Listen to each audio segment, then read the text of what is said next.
Hi, this is Monica of Knitted Wishes. In this video, I will show you how to work the double lifted increase.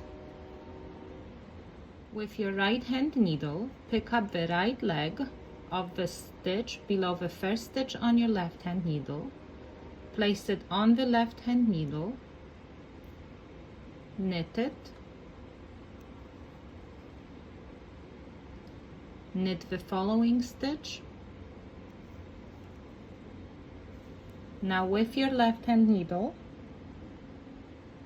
pick up the left leg of the third stitch under your right hand needle and knit it through the back.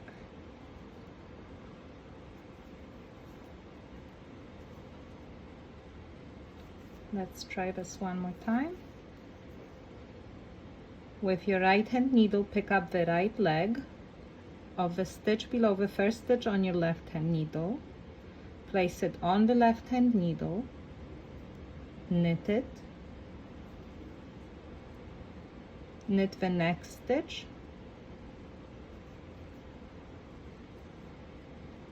now with your left hand needle, pick up the left leg of the third stitch below your right hand needle. Here's 1, 2, and this is the third stitch, and knit it through the back.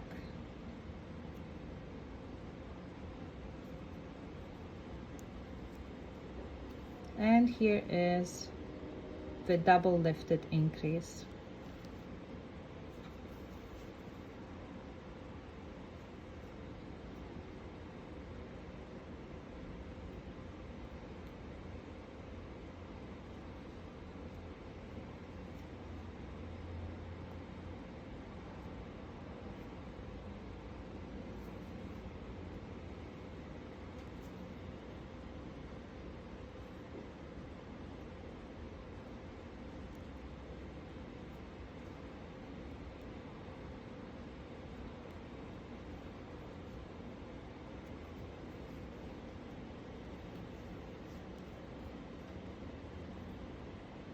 And here you can see the double increase in the middle of your work.